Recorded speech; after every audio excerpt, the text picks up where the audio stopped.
करोगे जब बोलेंगे फिर ऑन करो। ऑन कर दिए। मैं अनिल कौशल, पत्रकार भारत समाचार से हूँ। ये हमारे किन्नर समाज गद्दी की मालकिन पिंकी दीदी हैं, जो समाज सेवी भी हैं। भगवान श्री राम के भक्त में, इतना भक्त में सब लोग पूरा बाजार हो गया। साथ में दीदी 1 कुंटल कुछ लड्डू बांट भी रही हैं और घर घर जाके पूरी बाजार में बधाई कर रही हैं। कुछ सवाल दीदी से पूछेंगे, आप सुनिए आप लोग। जी जय श्री राम। मैं पिंकी मिश्रा किन्नर, अयोध्या किन्नर समाज का अधिपति। मैं अयोध्या फैजाबाद अयोध्या से। और आज राम मंदिर बनने की खुशी में हमारे कुचेरा बाजार के अंदर, ये हमारे अयोध्या के अंदर हमारे ये सेठ जी हैं, इन्होंने राम मंदिर बनने की खुशी में हमारा 5100 रुपया और एक साड़ी खुशी खुशी नेक दिया। खुशी खुशी दिया बाबूजी, खुशी खुशी नेक दिया राम जी के मंदिर बनने की खुशी में। बस मेरे राम जी महाराज करे कि मेरे कुचेरा बाजार के अंदर अगल बगल जो भी हैं परमात्मा सबको खुश रखे और मेरे सेठ जी का अंधन से भंडार भरे।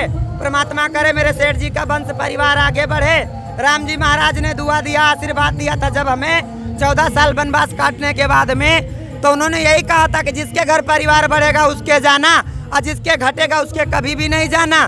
तो बस परमात्मा करे मेरे सेठ जी का परिवार आगे बढ़े और धन लक्ष्मी से घर भरे। माता रानी सुख शांति देवे, रोग बलाय से बचावे। जय श्री राम। सबसे बड़ी बात यह है कि जब भगवान राम वनवास जा रहे थे तो सारे लोग को बोले थे अयोध्या में जाके अपने अपने घर पे रहो, परंतु किन्नर समाज के लोग को नहीं बोले थे। आज वही किन्नर समाज लोग गांव में और हर जिले में, हर तहसील में रहे और हर जगह समाज सेवा कर रही हैं। और साथ में दीदी का इतना अच्छा कार्य भी है कि समाज के साथ मिलके चल रही है। ये जो हमारा कुचेरा बाजार है, ये देखिए, दिखाइए कमेंट दिखाइए, ये पूरा भक्तिमय हो चुका है और सारा भक्तिमय। और दीदी पूरा बाजार भक्तिमय है और दुकान सारी बंद है। और सबसे बड़ी बात, दीदी जो है गरीब कन्याओं की शादी कराने में मदद करती। क्या बताइए दीदी, गरीब बच्चों शादी भी करवाती हैं? जी बिल्कुल बिल्कुल। हमारे मैंने खुद गोद ले रखा है। मेरे 5 बेटियां हैं, 2 बेटे हैं। एक बेटी की मैंने शादी कर दी, अभी जल्दी मैं नानी भी बन गई हूँ। 1 साल 1.5 साल हो गया शादी का। जल्दी में मेरी बेटी को एक बेटी भी हुई है और हम बहुत खुश हैं। बस ये है कि जब लोग पूछते हैं ना कि किन्नर कैसे पैदा हुआ, किन्नर कहाँ से आया, तो किन्नर राजा दशरथ जी का उतारा हुआ। स्वर्ग से किन्नरों को राजा दशरथ जी ने पृथ्वी पे उतारा।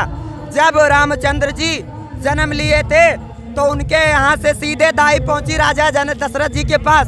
बोली प्रभु 4 पुत्र की प्राप्ति हुई है, तीनों रानियों को 4 पुत्र हुए हैं। तो राजा दशरथ जी खुश हुए और मोतियों की माला गले में थी उतार के और चारों भाइयों से 7 बार वार के दाई को देने लगे।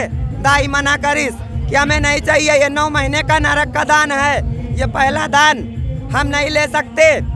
फिर राजा दशरथ जी वशिष्ठ मुनि के पास गए। वशिष्ठ मुनि ने कहा कि हम भी नहीं ले सकते, इसको आप ब्रह्मा जी का आवाहन करो। ब्रह्मा जी ने बोला आप विष्णु जी के पास जाओ। क्यों? क्योंकि विष्णु भगवान जब समुद्र मंथन में अमृत का घड़ा निकला था तो वो अमृत का घड़ा राक्षसों के हिस्से में चला गया था। फिर विष्णु भगवान ने मोहिनी का रूप रख के और उन राक्षसों से घड़ा छुड़वा के अमृत का लेके आए। फिर विष्णु भगवान बोले कि हम तो पूरा मोहिनी रूप में थे, आप शंकर भगवान के पास जाइए। तो शंकर भगवान एक बार अर्धनारेश्वर का रूप रखा था, आधा औरत आधा मर्द, आधा शंकर भगवान आधा पार्वती, और पार्वती जी को लुभाने के लिए तो शंकर भगवान ने अपना अर्धनारेश्वर का रूप किन्नरों को स्वर्ग से राजा दशरथ के कहने पे, उनके आवाहन पे स्वर्ग से उतारा गया था। और दूसरा, जब राम जी वन को जाने लगे, यही बगल में मेरे तमसा तट है, फिर वहाँ पे पूरी अयोध्या साथ गई, पूरी पब्लिक साथ गई, जनता साथ गई। राम जी ने जब नाव पे बैठ गए, राम जी जब पार होने लगे तो बोले जितने नर नारी हो अयोध्या लौट जाओ, हम 14 साल बाद मिलेंगे। तो जो मेरे पूर्वज थे वो ना नर थे ना वो नारी थे। तो उन्होंने कहा प्रभु तो हमें आज्ञा दे के नहीं गए हैं, हम कैसे जाएं? तो 14 बरस तमसा नदी के ऊपर हमारे पूर्वज, हमारे बुजुर्ग, मेरे बड़े बुजुर्ग 14 साल वनवास काटा राम जी के साथ। जब राम जी वापस आए तो उन्होंने देखा कि तमसा तट पे जब जा रहे थे तो कोई झोपड़ी नहीं, कोई आदमी नहीं। आज ये झोपड़ी बन गई, आदमी रह रहे हैं, इंसान रह रहे हैं, मनुष्य रह रहे हैं। कहाँ से? तो हमारे पूर्वज ने बताया प्रभु आपने नर नारी का आर्डर दिया था, मैं ना नर हूँ ना मैं नारी हूँ, तो मुझे आर्डर नहीं दिया तो कहीं नाप आए कहाँ से? तो बोले कि हम जो है राजा दशरथ जी के उतारे आपके जन्म पे मैंने आपको गोदी में लेके आशीर्वाद दिया है और लोरी दी है, भजन गाए हैं, सोहर गाए हैं आपके जन्म पे। उसके बाद जब आपकी शादी हुई किससे? माता सीता जी से, तो उनको सदा सुहागन का आशीर्वाद भी हम लोग दिए हैं। और मैं ना नर हूँ ना मैं नारी हूँ, इस वजह से 14 साल हम यहीं रह गए। तो क्या खाया? कंदमूल फल खाया, जो आपने खाया वही हमने खाया। तो प्रभु रामचंद्र जी बोले कि जाइए कलयुग में आपका राज होगा और शादी होगी तो नेक मिलेगा, बच्चा होगा तो नेक मिलेगा, जिसका परिवार बढ़ेगा वो नेक देगा, जिसका घटेगा उसके दरवाजे नहीं जाना। तो मेरे पूर्वज बोले प्रभु अगर हमें नहीं नेक मिला तो कहीं जो नेक नहीं देगा सीने पे हाथ रखना और ऊपर की तरफ देखना, हे मेरे मालिक हम सब्र कर रहे हैं, आगे आप समझो।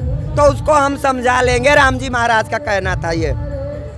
तब से हमारे किन्नर समाज की परंपरा चली आ रही राम जन्म से। जब राम पैदा हुए तो किन्नर पृथ्वी पे स्वर्ग से उतारे गए, राजा दशरथ जी ने उतारा क्योंकि वो दान निकाल चुके थे। कहना रघुकुल रीत सदा चली आई और प्राण जाए पर वचन न जाई, वो दान निकल चुका था इसलिए दान दिया और तभी से किन्नरों की उत्पत्ति हुई है। बस आशीर्वाद देने के लिए हम बने हैं। परमात्मा करे मेरी पूरा अयोध्यावासी जितने भी अयोध्या जिले में हैं और भी मेरे यूपी में या पूरे संसार में हैं, मेरे राम जी महाराज सबको खुश रखे और सबको धन लक्ष्मी से घर भरे और सबके वंश परिवार आगे बढ़ावे। जय श्री राम। चलिए देखिए दीदी ने कितनी बड़ी बात बताई, आप लोग को कोई जानकारी नहीं थी, सबसे बड़ी बात बताई किन्नर समाज की उत्पत्ति कैसे हुई। ठीक है, तब तक के लिए आपको बाद में मिलते हैं, तब तक धन्यवाद। जय श्री राम।